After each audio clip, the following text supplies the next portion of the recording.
Hello! We are in the future. It's 2123. I'm Betty, if you'd like to come in. It's good to see you again. I can see you remember us, which is great. And you remember that we're from the past and we're trying to check out the future. We only get a brief chance to see you and read these notes that I've been provided with. And I always like to see your reaction since you're living in this. And for us, it's, well, maybe this is what we're going to be up against in the future, or perhaps there's going to be some good things. So let's take a look at how AI is being used as a chauffeur, autonomous vehicles, that kind of thing. So my notes say that we no longer drive ourselves, but we're dependent on AI for transport of goods and all other travel. The only means left of human-controlled transport is actually walking or the bicycle. But even the bicycle has elements of AI. There's also things like hoverboards and AI skates and even shoes. And I'm wondering if you've used any of those, like you scoot around really fast on the shoes. Yeah, that sounds pretty cool, actually. Now, of course, there's also flying vehicles as well as clone transport tools where AI is able to place an artificial you in another location. So I guess it's kind of like, you can be in two meetings at once and it's a clone of you. It's an AI version of you. So, you're not digging that one. Okay. Air travel still exists, but it's faster and capable even of space travel.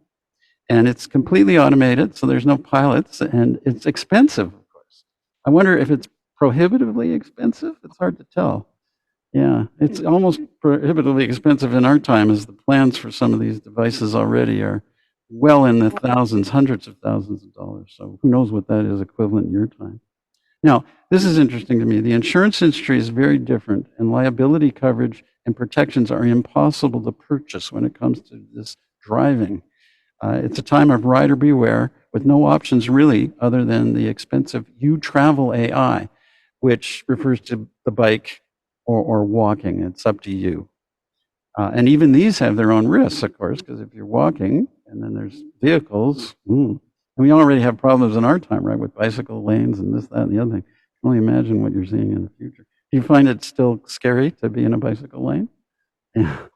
So that hasn't been solved, I guess. As before, it doesn't have to be like this. If we focus using AI on other collective ways, part of the problems, in fact, with autonomous cars is how much people hated them and they couldn't drive as fast or as disruptive as they wanted. So you might think that was a good thing, but these drivers were responsible for so much road rage beyond control of the car that the auto industry actually allowed some free will on car settings. The issue was accidents increased threefold as soon as that happened. So on the one hand, you had total control by the car, driving safely, speed limit, etc. But then people got so angry, I guess, that they loosened that up a bit, and it did damage all the success they had with lower accidents. So it's a bit of a catch-22 that you're still facing. So what are we to do? Yeah. Well, for that, we've got to leave you once again and return to our time. Of course, we're going to come back to you, but only 2 more times. So our time together is getting shorter and shorter. But we will come back, and we always look forward to seeing you when we come back. So 2 more episodes to come. As always, please take care of yourself. Bye for now. Bye. We're going to go back. We've got to go back home. So what we do, well, we hop in the ship. Well, we're already in the ship. And we just go in reverse.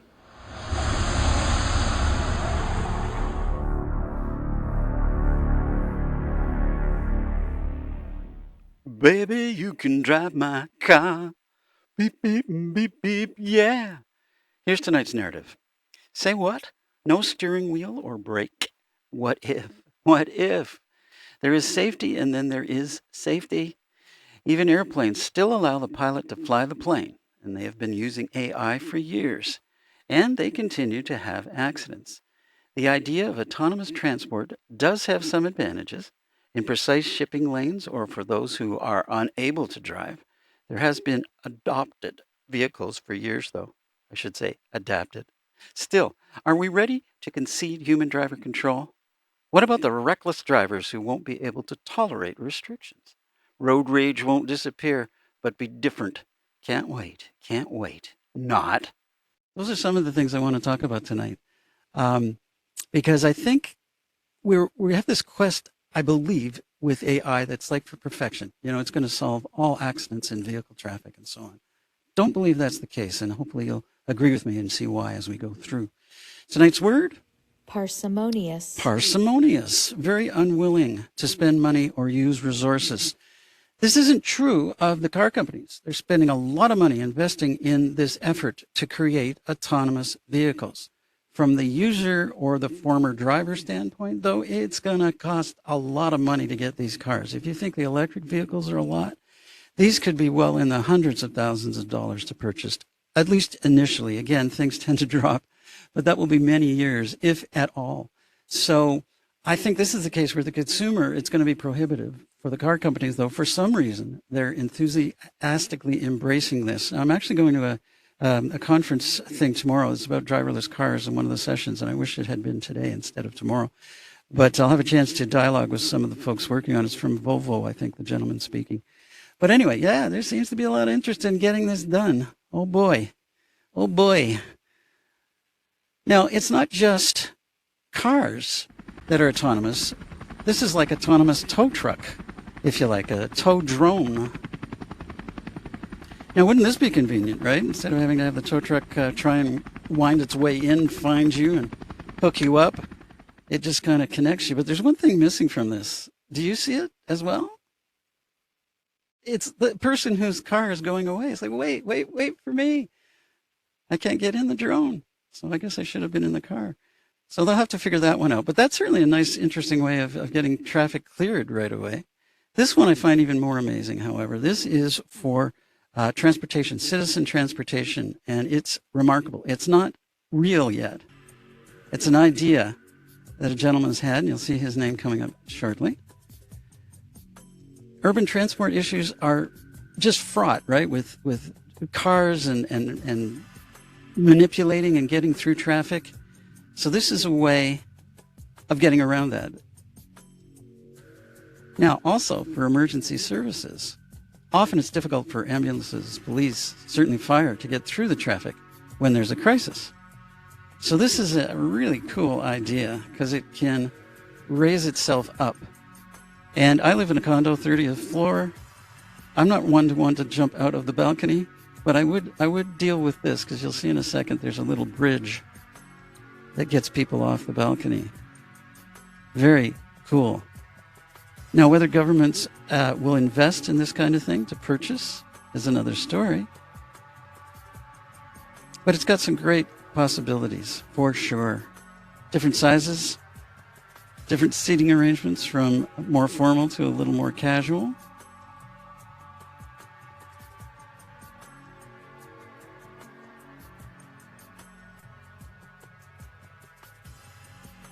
Yeah, you might say, well, what about bridges and things like that? Do we have to increase bridge size? Yeah, there's the more casual. No, you don't, because this idea can actually conform by raising itself up, down, as need be. So the investment in this would be huge, but talk about urban transportation. I do think it's a winner. It's a winner. This is like a light rail, but within walking spaces, same kind of thing. Very well managed. So imagine prestoing your way onto some of these type of vehicles. Yeah, so it says right at the end there, what do you think? I think it's a winner. Absolutely. Now, we also think of cars and perhaps flying cars if we go toward Back to the Future, forward to the back. This is an example of a flying car.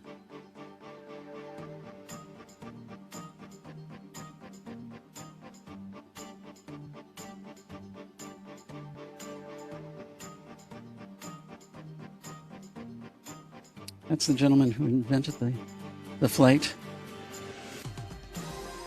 Actually, I was supposed to come up on the passenger seat there. Very cool, though. And it's not that cumbersome. So it doesn't look as strange as some of the more newer future type vehicles. are looking. This is actually quite manageable, and you pop in your wings and you're basically a vehicle again. These are the two inventors and pilots. And you can land on grass. You can take off and land on the grass, so you don't even need a runway. Oh yeah, this is also a winner, I think. Now, from an air traffic standpoint, we'd have to consider what that means if the traffic up above us gets as crowded as the traffic below us. That might be an issue. Drones, we have to consider that drone transport is already a thing. You may even own one. Surveillance is certainly happening with drones. This is an example of what's going on in Asia, and it's like a police drone. It is a police drone, actually. Yes, you. Hey, young man in the green t-shirt, wearing glasses, on a scooter. Put on your helmet. So that's a way we could be using drones to police things. I think that would be very interesting to hear from up in the sky, someone telling you to put on your helmet. And while we're talking about drones, this is one of the worries we have with AI and autonomous driving and control. This is a U.S. Air Force simulation thing, and the Air Force is denying that it happened, but the particular guy involved in it, Tucker Hamilton, is an experimental fighter test pilot, described an exercise in which an AI-controlled drone had been programmed to destroy enemy air defenses. When ordered to ignore a target, the drone attacked its operator for interfering with its primary goal. Oops. And by the way, we're not talking the small type drones. These are big fellas, and they're piloted for the most part by an operator in a remote location, but they can still go awry, which we see here in this example. And it's not just big things, it's waiters. Have you seen these yet? This is at Denny's in the West End of us in Toronto, and also Eastside Mario's has them. I'm going to let them stop, and I'm going to put myself right in the eyeball there. So that's a form of transport, and you can see the gentleman behind the robot is also got a package, so he's still doing some of those activities. But this kind of movement and separate from people is definitely prominent now. This is another example. This is the Ballbot.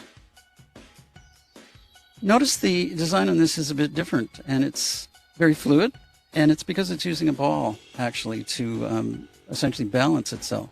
So there's no complicated leg movements trying to mimic human beings walking. No, it's more a fluid entity. And I think this is great for places like hospitals,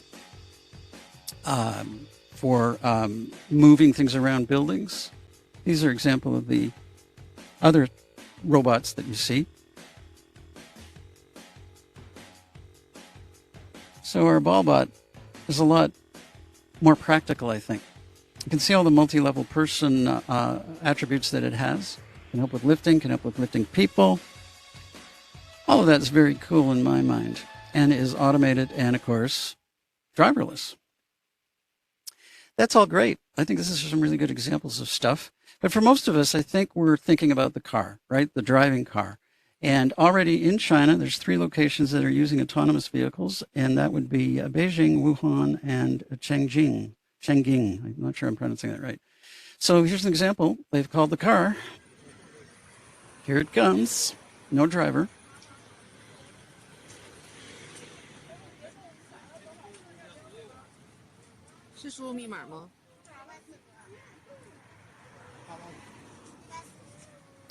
Punch in your details, code number, perhaps payment, although you'd be paying in advance, I guess, but nonetheless, it's for you. Throw in the family, and off you go. Notice there is a steering wheel in that car. The idea is eventually we won't see steering wheels. Location is programmed, and off you go. Woohoo. As far as operating and finding these things, I believe ownership is going to be the last thing we'll actually see. the idea of sharing vehicles or leasing a vehicle, or even like a rideshare thing, or something like that, where you co-own the lots and you're able to get a vehicle when you need one. So this is an example of that. Choose your vehicle. You're ready for your payment. I've often heard of people saying you can whistle for your car. This is an example of that. And here it is. And off you go. Now, there's more self-driving things going on. I like this from the standpoint of it's going to be a typical run. So Loblaws last year is really just about a year old, just over a year now. And Loblaws has been experimenting with driverless trucks in and around Toronto. I did reach out to Loblaws to see where they're at. I could not find any information on the interwebs as to whether this has been successful, whether they've added to it or reduced or whatever. But it's an indication that in terms of transport of goods and services, this is also being thought of. And basically the idea of routes from A to B, it's the same route and there isn't any variation of those routes. Those are really good ideas for autonomous vehicles. The complexity of routes, when you get into more problematic driving, such as a different route to take because for some reason they've closed the road and you have to make a different way there. These is where some of the problems can come into play. And it's not just the vehicles, right? There's a whole bunch of things that are caveats to that. This is an example from Michelin for tires.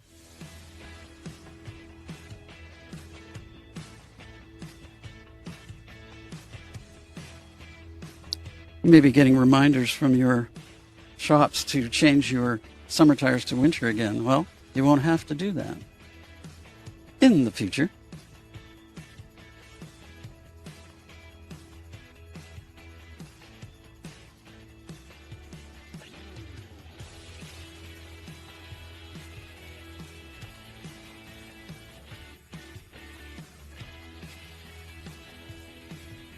Can even issue you weather warnings. Quite remarkable.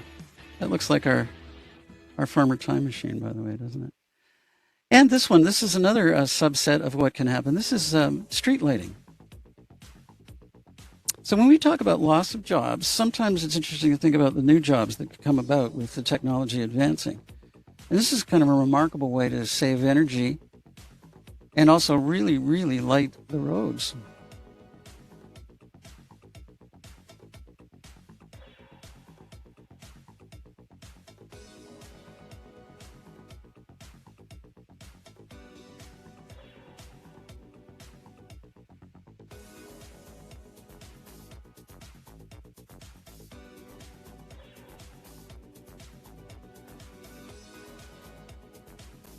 I like it.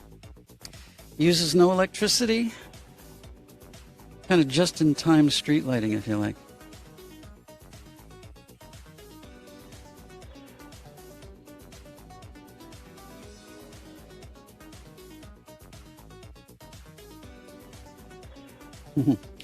Talk about a bright idea. So this just shows, this goes back to 2019. And we'd see here on this list the things we would expect, such as Mercedes and Tesla and Nissan and so on. But there's a lot of other companies that are into this, and even more so now. And many of them don't necessarily relate to driving or roads. Like you can't tell by the name of the company that they're into these kind of things. And then some are more obvious, like Easy Mile and so on. But there's a lot of people investing time, money, and energy, and also offering jobs in this industry. So these in a way are positive. The only question I want to ask them is, do you really think the outcome is going to be what you want? And do you even know what it is that you want? This is something important in terms of understanding where we are and where we're going. There's actually 6 levels of vehicle autonomy.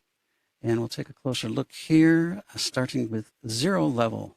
And that's no automation at all. It's pretty well where older cars are, right? There's no AI involved at all, and it's just the older type car. But now there's driver assistance, which is number 1. The vehicle features a single automated system. Perhaps it monitors speed through cruise control, that kind of thing. So most of us have that.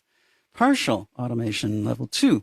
It's known as A.V.A. The vehicle can perform steering and acceleration. The human still monitors all tasks and can take control at any time.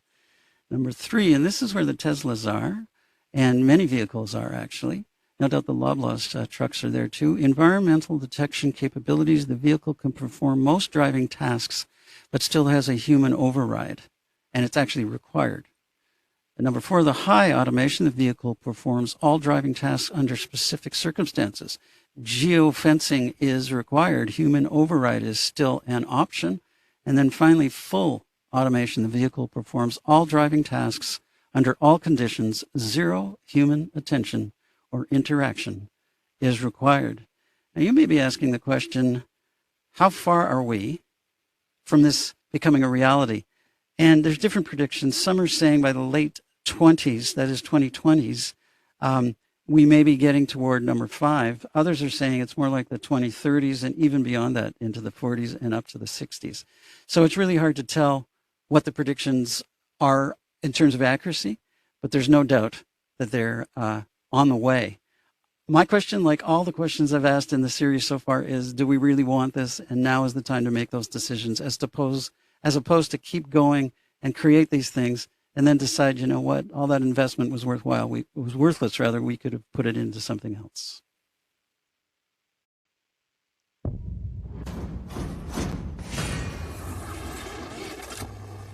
The following is a public service announcement brought to you by the Literacy AI Project.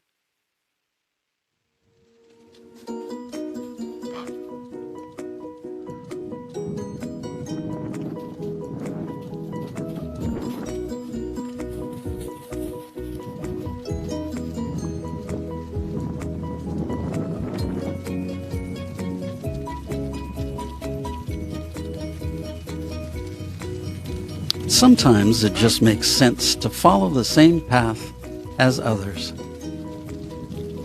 You just have to decide when and where that makes good sense. And we're headed down this path of the driverless vehicle, and I'm not sure that we should follow that same path. I would be advocating, no, let's put a hold on it. I want to mention some things too, like speed, for example, is still likely to be an issue in some ways. Now, the big thing about the autonomous vehicles is they should be regulated to a point where they couldn't speed, right? If safety is their biggest issue, they're going to follow the speed limits wholeheartedly.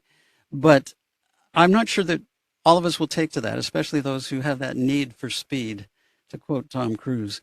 So let's just take a look at some of the damages that can happen at certain speed limits. This is in mph, so you'll have to do the translating into kilometers per hour. That's at 30. You could survive these, right? 80, the airbags are going to deploy for sure. 120, it's not looking too good. 160, I think, I don't believe that's survivable. 200, and finally, okay, we're done. Say goodbye, game over. So the thing is, if, however, the programming is such that it can't adjust should the speed limits be changed in a region, council votes to reduce the speed limit and the programming is not updated, you could find, hopefully you're not going to be going from 30 to 260, but you could find that there's some discordance there and it may cause problems for us, right? Now, we also think, hey, driverless cars, they're going to have all the programming and they'll be able to avoid traffic jams and everything else. But why? Why would they? If you got a lot of traffic on the roads, even if they're all driverless autonomous vehicle cars, you're still going to end up with traffic jams, right? Unless the programming suggests, look, let's drive up on the grass there and zip around these slow-moving autonomous vehicles and get out of this mess. So what is it we're looking for and what do we expect? I think most of us would agree that the safety aspect could be great. If it reduces accidents, that's going to be fabulous. But it's not going to reduce things like traffic jams. So I have a bit of a horror around this. And I think the biggest part is as I look at drivers and people who drive and the commercials advertising new cars, road rage. It's more common than ever. This isn't a road rage segment, but it's as close as I could find. And I think it's amusing. I don't know what these two guys' problem was, but this is the way they dealt with it. At least they didn't pull guns on each other. But clearly they've got some issues, whatever somebody did to somebody, who knows, right? But this is the uncontrollable thing with humans where we get really upset sometimes, being cut off perhaps. Just the person in front of you is slower, too slow. So I have to laugh at this one, but I lost my stuff a couple of weeks ago. Guy cut me off, and I have to confess to road rage. And it was really quite bizarre. I didn't run into the guy or anything, but I was honking my horn and acting quite foolish, quite foolish. Somewhat ashamed of that. So I find it's like a puzzle. I kind of feel that where we're headed is loss of control in terms of what's going to be available to us should we want to stay with the tried and true. And the expenses, again, are going to be crazy. So even though the vehicles may be well trained in many situations, so they're going to solve all these puzzles, we're still going to be left with unknowns. And that worries me. And I really think we have to think about what humans are like. And I don't think we can handle very well full out monitoring of the road. Like there's going to be drivers who want to go fast. There's going to be drivers who want to go slow. And even though it should make traffic flow better, I just can't imagine some of those people who want to go really fast putting up with the speed limit alone. And I think there'll be some things happening, which is why in the Betty discussion, I really think that they'll pull back on some of that. And by that, I mean, there was discussion years ago when they were first thinking about cars of them actually putting in different levels. So you could have conservative, you could have aggressive. I think we're probably headed that way. So there will be some autonomous vehicles who drive faster and more like a racing car driver than we might expect, simply because I think a lot of people are not going to accept going 60 in a 60 zone. Just not going to happen. That's my view. And to top it all off, we've talked about privacy a lot. And, you know, cars aren't going to be immune. This is an example of Nissan and Kia. Having sex in your car, they can track it. So I think, you know, back to the days when I was a teenager, I will confess to being in a car and, you know, starting a relationship. So if suddenly Nissan can say that you're doing that, and I have no idea how they will know that, but we do know that a lot of cars do track things like your driving habits, braking and things. This is another Nissan product, which is a van that you can do all your work inside the van. So autonomous van, driving you to work or wherever you're going, and you can do all your work inside the van. So this is great, right? You can do work at home, you can hop in the van, you get your wireless hookup, get to your work location, do work at work, hop in the van, constant working. It reminds me of the BlackBerry when it first came out, right? You could be called, much different than a pager. And obviously you had your email and, you know, life changed, working life changed. So you can imagine if we get into that side of things where you're using the vehicle to do your work in. It may be efficient in some ways, but I don't know. And then they talk about relaxing as well on the rooftop after a heavy day. Where do we sign up? I don't think so.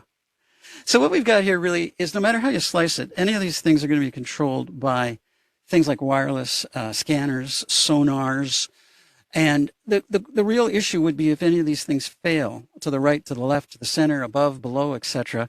That's where we could have problems. And the track record of tech is not by any means perfect, right? We've all experienced on our own computers, I'm sure, our phones, whatever, delays, software issues, problems in the stuff working the way it's supposed to work.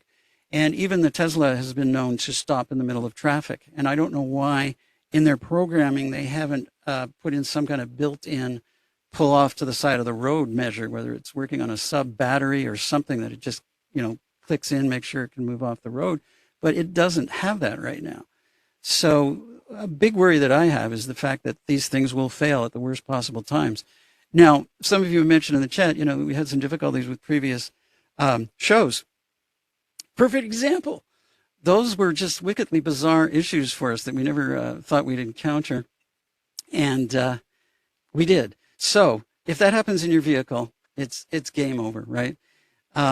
So yeah, I can't help but feel no, we're not ready for this yet. 2060 is a long time away. Maybe by then things will be perfect enough, but I don't know. I just don't know. However, it's not just cars moving right along. The TTC has adopted some measures that are autonomous, and they are not autonomous yet in terms of no driver, but the new line that they're building downtown, if you've been down around Queen Street and Yonge, is going to be completely driverless and also use this technology. Fascinating, though, how this has helped improve speed of the trains and actually the number of trains that can group back from each other. Let's take a look.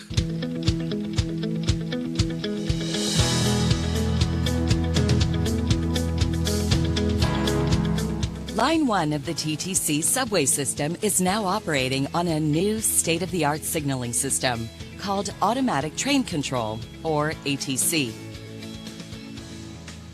Upgrading the TTC signal system was essential to TTC's ability to provide the best service possible for our customers.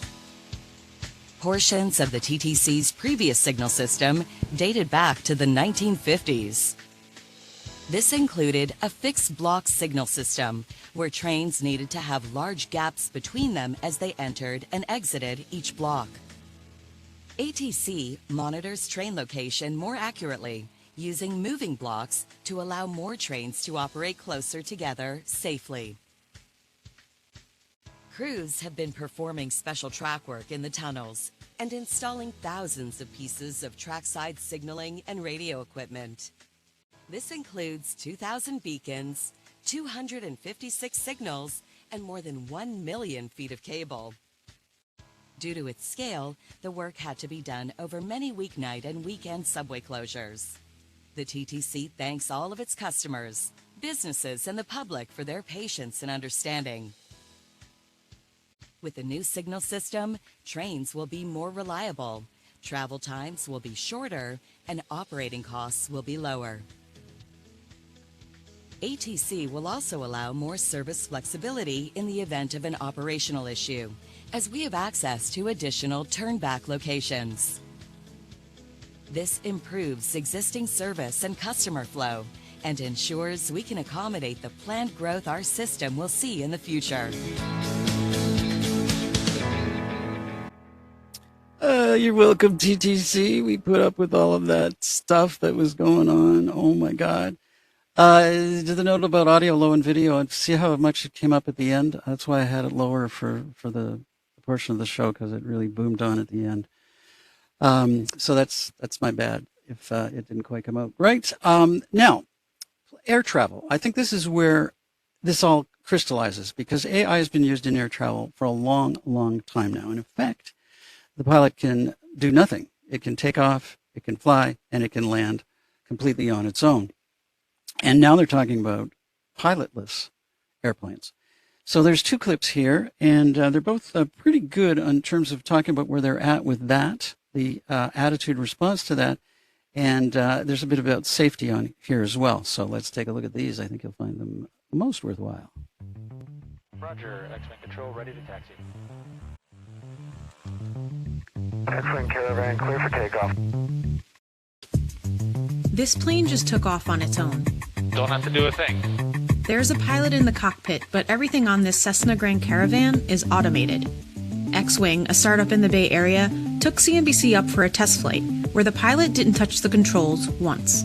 So X-Wing is a technology startup that develops technology to automate aircraft. Over the past 100 years, the technology inside airplanes has become more and more advanced, from jumbo jets to smaller Cessnas. Most of the flying happening today has a high level of automation, but pilots are still doing a lot of work. On commercial flights, for example, pilots are telling the autopilot what to do. You don't just set it and forget it. But some see the next step to full automation as removing the pilot completely. Reliable Robotics is another Bay Area startup working on doing just that. We started Reliable Robotics to create a new type of airline, an airline where instead of having pilots in a cockpit, you have pilots in a control center. Rose previously worked directly with Elon Musk on Tesla's first version of Autopilot. We're definitely going to see autonomous aircraft well before autonomous driving at scale. Driving has a huge number of technical challenges as well as regulatory challenges, whereas with aviation, it's a much more tractable technical problem, and you have a regulatory environment that is ready to go. Boeing recently demonstrated a successful autonomous flight of its Loyal Wingman fighter jet. And Airbus recently performed fully autonomous test flights on one of its larger commercial aircraft. The technology is here. Indeed, it's here. Now, this is, again, a bit further in terms of the accidents and so on. Safety is a big reason as to why. In the 1960s, the world's airline fleet had a rate of 27.2 accidents per 1 million departures. Today, with the current generation of aircraft, the rate is 1.5 accidents per 1 million departures. There are situations where an autopilot is better than actually flying the airplane itself. There are certain weather requirements that require us to use the autopilot in certain situations. Visibility down to a certain level and a certain approach requires that we do use an autopilot. While rare, 80% of all aviation accidents are caused by humans. That figure includes pilots, air traffic controllers, and mechanics. But the misunderstanding of automation has been implicated in accidents. For example, the 2009 Air France flight that crashed into the Atlantic Ocean on its way to Paris, investigators concluded that autopilot had turned itself off, and the pilots weren't able to take manual control over the plane. More recently, the flight control software of the two 737 MAX planes that crashed in 2018 and 2019 were cited as one of the reasons for the accident, after it received wrong data from a sensor. There was an engineering problem. There was a design problem that the pilots themselves couldn't handle, and the automation wouldn't have done it because it was the automation that was the problem in the first place. So there's a lot of philosophical sort of discussions we should be having before we continue with, the idea of completely pilotless airplanes. Okay, yeah, interesting. And, as I was putting this together, I was thinking, instead of literacy AI, this is really driverless AI tonight in particular, because we're not looking at how all of this is made per se. We're just looking at maybe the consequences, right, that come into play. Any way you look at it, though, it's back into that rabbit hole. And we could do several episodes around this area, as all of them. But I think the implications on us as people who need transportation is very high. There has been major airline accidents. There has been, of that figure, 80% are human error.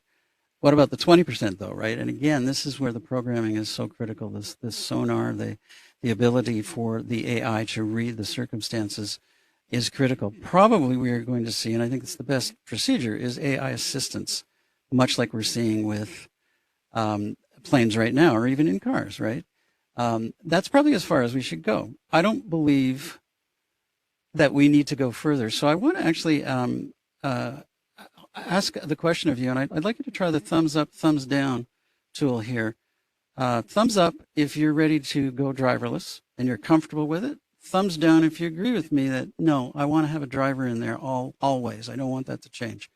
So just hit your buttons, and I want to see, I'm not even sure if I can see the responses, but yeah, go to it right now. Click those buttons. There you go. Up, down. Yeah.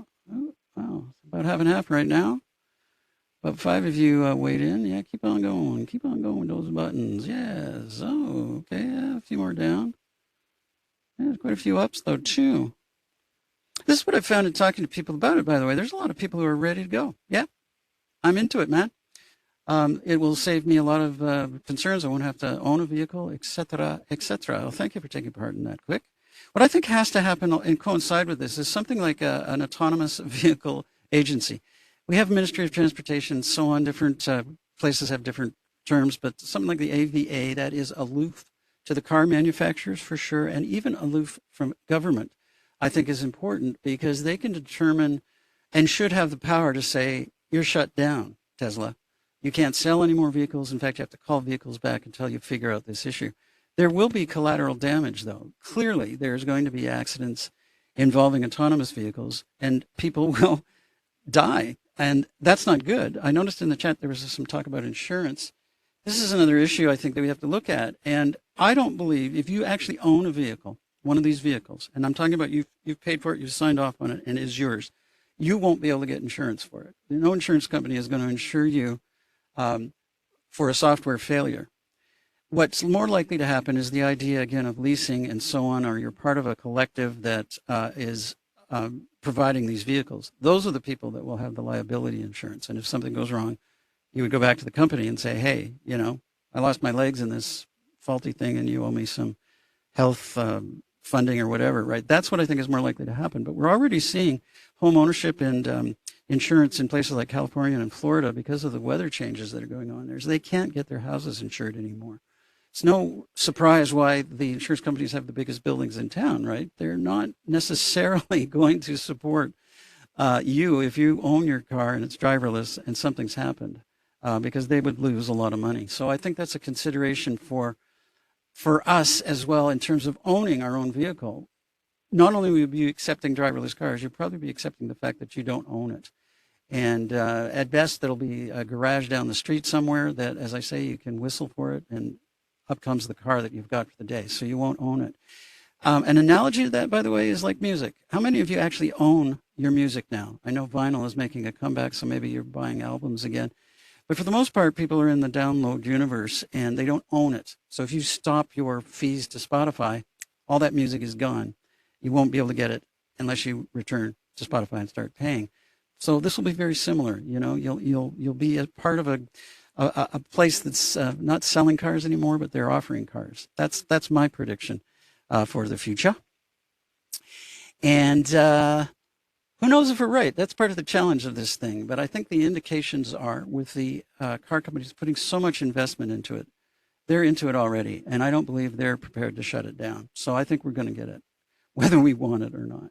And looking at the poll, it's like, it is about half a half. Maybe 50% of you are ready to go with it. So I wasn't a fan of the self-checkouts before COVID, actually, because it was displacing cashiers. After COVID hit, I kind of appreciated the fact that they were there. So that's another example of things that come. And I talk about agency a lot. And I protested to managers of stores, and I said, I want a cashier. And I was using my agency there to try and say at least how I feel. But, it didn't work. At least my view didn't win the day.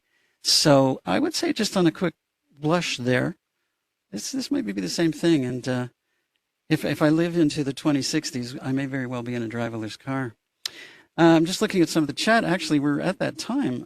It went fast.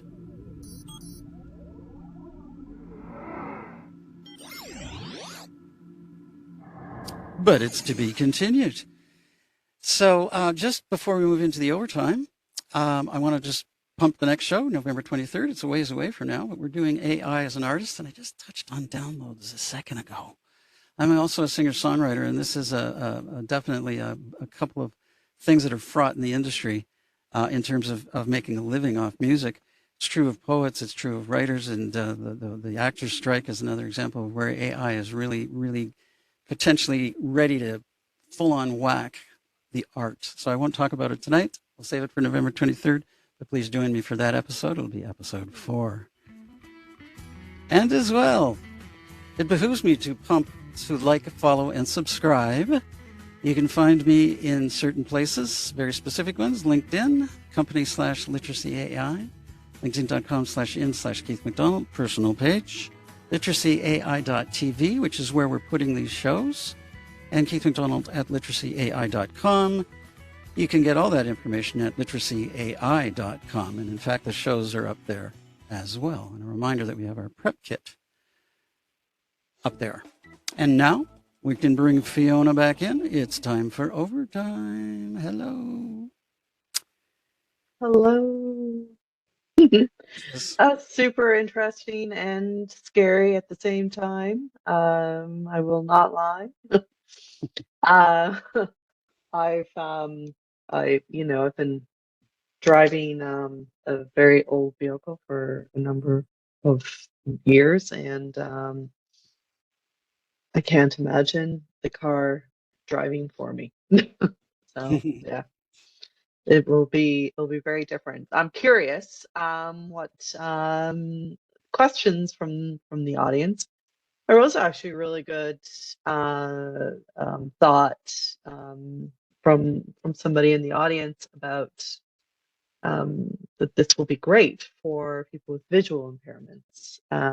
For sure, it will be. I've always learned with AI, there's good and there's bad, right? So definitely. And I also think that'll be really good for easing congested lanes. I think that may be a plus as well. What's Another, interesting another about thought. What's interesting about that comment, though, is right now, and there's been studies that show this, if we were just better drivers, meaning we let people in, the design and the engineering of the highways and so on is designed in specific ways, right? So if you just yield and let the cars in, that much alone would improve our travel times immensely. So I look at it again, do we really need AI to force that? And I still think people are really going to reject that, meaning they're going to get so angry because the car is yielding. Why are you yielding? You know, I really don't think humans are going to be able to get over that, especially the transition stage. Now, someone who's 16 in 2060 and is basically doesn't need a license because there's no driverless vehicles, it may be irrelevant, right? But that transition is going to be tough because they're going to be competing with the reckless driver who can drive, the reckless driver who is now in a driverless car and is going to be so annoyed by the acceptance of all the laws. I saw a reference to radar cameras in there, in the chat, sorry. And that's interesting because, yeah, those cars will not get nabbed with the photo radar, right? So there's all those, yeah, you're right. There's really good things and really bad things. I just think that when I think about this and driving, I love to drive as well. I don't want to see that option go away. I want a steering wheel and I want a brake and I want a gas pedal and I want a shift, you know? So I'm hunkered in here in how I feel about it. But please, question or bring some comments out there, folks, because you'd have to convince me that I'm wrong. I may not have convinced you that I'm right, but convince me that I'm wrong, right? Right.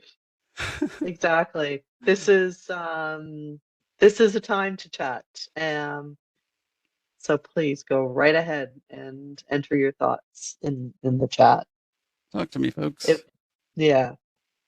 I mean, I think the insurance part is quite interesting. You know, what's going to happen with that? I think there's lots to be figured out before it becomes what it is.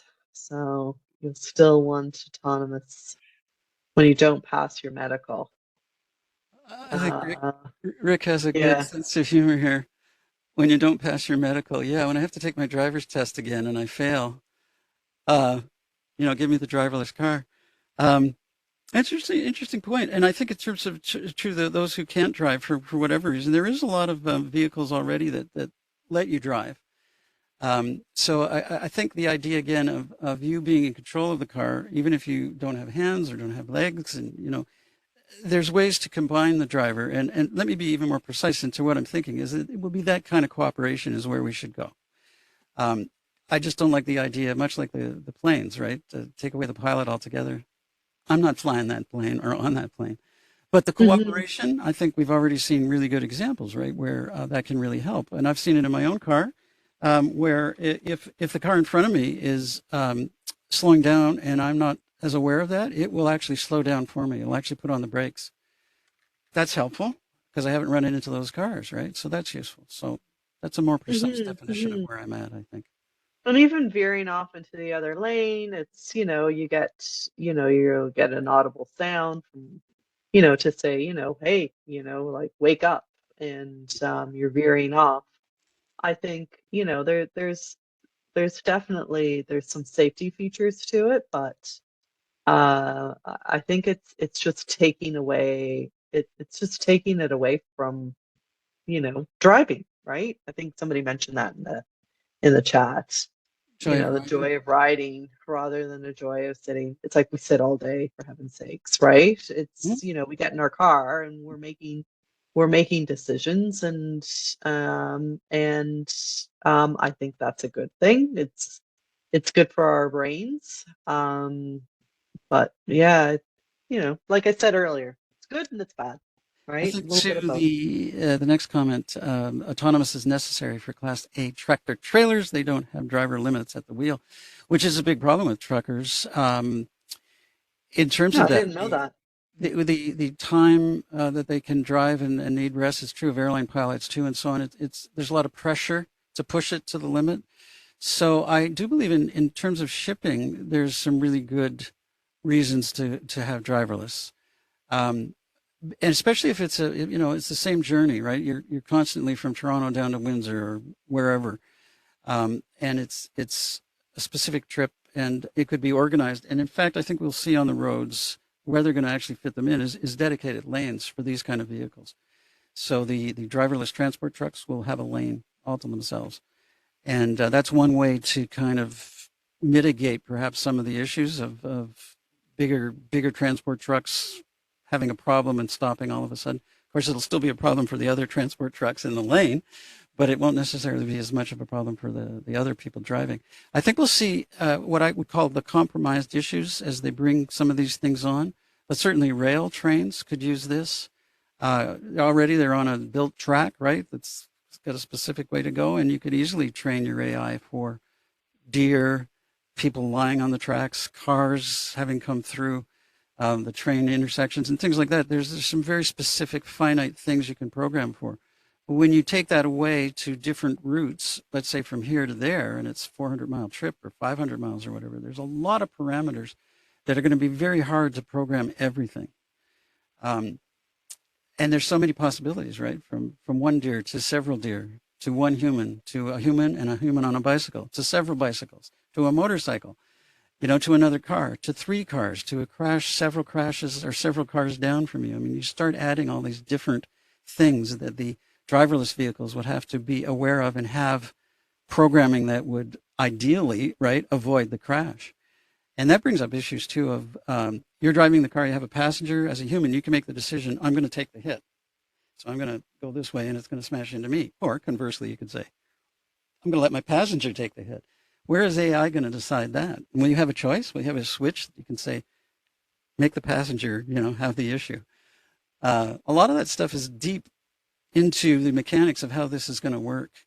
And I'm not sure that the car companies themselves, this is probably a little unfair, and that's why tomorrow hopefully I'll be able to have a dialogue with the guy and say, well, where are you at with that kind of thing? Where's your emphasis on the ethics around those decisions making? And how does that equate with where you're at in terms of the actual delivery of these cars? And I suspect the delivery and the mechanics and all that is moving forward really fast. And these kind of issues are kind of further behind. And I've been advocating throughout my series, we got to change it, right? The issue now of advocating for the ethics and what we want and figuring all that out has to be first. And then you go into the tech. Once again, that's me. And I hope you agree with me. Celebrate that and pronounce and use your agency to talk to everyone you know about this and get them all as excited as I am and changing and making sure that we're for the better. I did like how you squeezed in there about data that's being held now in our vehicles. I think that's definitely something that is alive and well. We're not fully autonomous yet, but we certainly do have a data issue. And because now our cars are listening to us and harboring our data and doing whatever needs to be done. So I think that's something that that we should be kind of keeping an eye on and seeing if changes can be made in that aspect. Because you're right, cars are now knowing, like everything about us, stuff that we just don't want them to know because it's private. And Yes. but when I got the Toyota, I have the app that goes with it, so I can open and close the locks and that kind of stuff, start the car remotely. And one of the things that it optioned as well was tracking your driving. And you can opt out of it, which I did after about a month because I wanted to see how it worked. And the reason I opted out wasn't so much the privacy issue as it didn't give me context. So if I was marked down for harsh braking, there was no recognition of why. Maybe I should have just run into the car. You know what I mean? Instead of harsh braking. Like, how are you judging those things? Or overactive cornering and so on. What they need to do, in my view, is, and because insurance companies are also using these things to mark you, and you get higher rates if you do have lots of harsh braking and speed and all that kind of stuff. And I can see some usefulness for it, but in context, certainly someone could run out in front of you and you're going to have to hit the brakes. All you get is marked down for that in the car records of data. It doesn't say, hey, good on you, you didn't hit that person and kill them. So there's flaws in the design of the data being collected. They need to add context. And how could they do context? Perhaps that's onboard cameras and things like that that actually brings the visual with the actual sonar that says, oh, you hit the brakes. But at least you could turn that off. And it does say that it's between myself and Toyota. But if the cops wanted it and so on, they could still get it. And so there's a huge privacy issue around all this, too.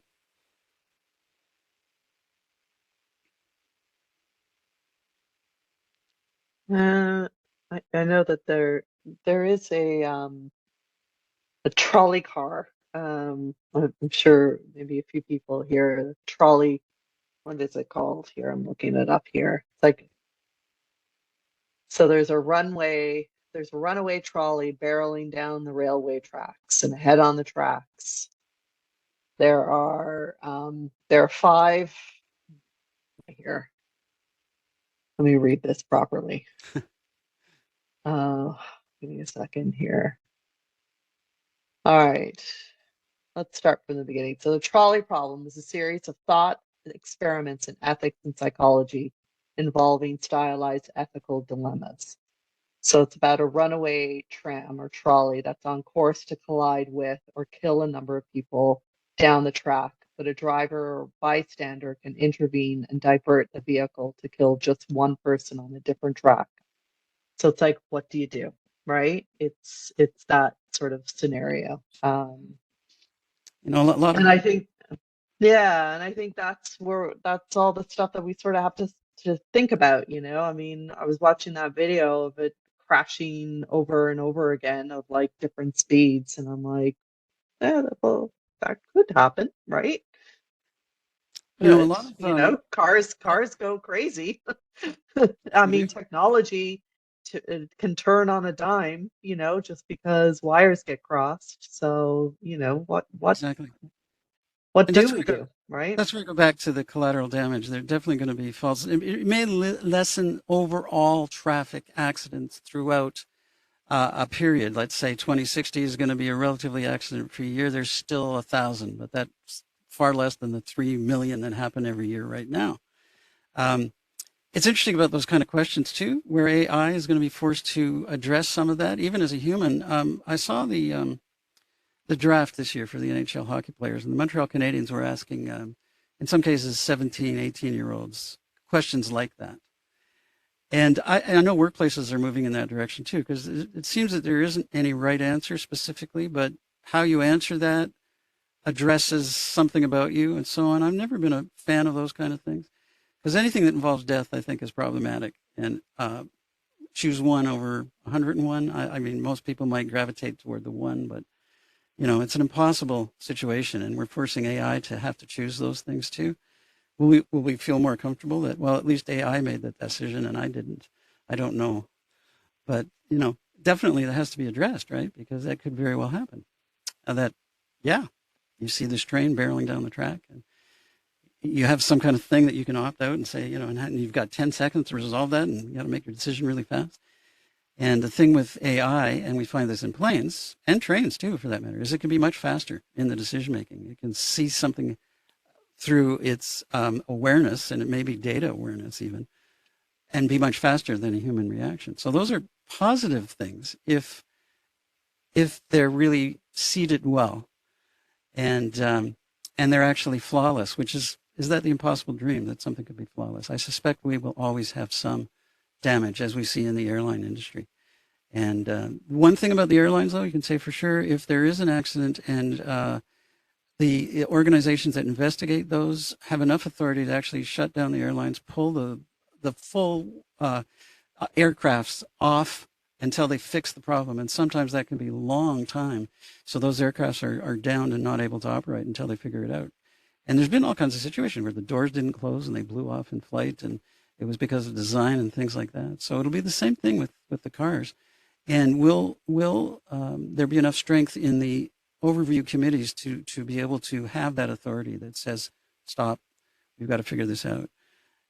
I suspect it will if we follow the airlines and that procedure, because clearly they don't want to see their aircraft damaged, and they don't want to obviously kill people because it reduces the people flying, right? So why not have that same process in cars? And right now it's nebulous. So I think we need to see that happen. Mm-hmm, mm-hmm. There's a good question here in the chat. So as we've been talking about, there's a number of cars on the road, and it just keeps increasing. The congestion's insane, and it's getting more congested every day. In the future, do you think an effort will be made to encourage fewer people to drive cars, whether that's autonomous or not? That's a really good thought, and I think it's necessary. I agree. It's worse and worse every day, really. Yeah, in the urban areas like Toronto, for example, absolutely. There's nothing else we can do except reduce the actual people driving. And driverless cars could accommodate more than one person, for example. There's no reason to say there would have to be one person in the car. The idea again of the actual things that can maneuver and those kind of things, I think we need more thinking like that. Obviously, the smaller places, though, and I'm from a small town, and we needed a car to get around, so it's a little harder because there was no public transit. So it's really difficult if you don't have public transit to get around. So Canada has really got an issue around this too, because we are so huge relatively from a landmass standpoint, and our cities are not nearly as plentiful as other places. Like in the States, for example, a city in the States can have well over 1 million people. Here in Canada, we call them cities, but it may only have 100,000 or less. And so their issues are a little different. And I think it's not a one-size-fits-all solution for Canadians. And, if I go back to Mansonville, Quebec, where it was 2 hours to get to a doctor, for example, you need a vehicle to do that. And I don't know, maybe driverless cars would really be helpful that way. The doctor could I'll send you a driverless car.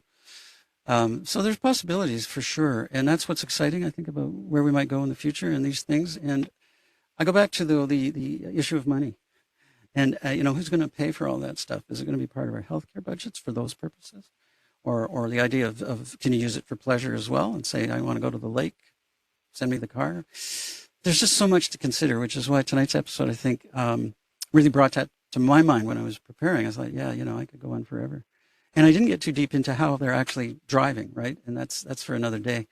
But there's a lot of information that you can find on actually how they're making the cars work and how they're adapting the things that read the road and all the tests that they're going through. And some of the visual that I had tonight, though, right? Those cars look pretty funky, weird, right? They've got the cameras on top and they've got things on the side, and they don't really look as cool as you might want them to be driverless. But they at least at the present time, they aren't small enough, the visuals and stuff that they need to kind of build them in. Well, I don't see any more activity in the chat.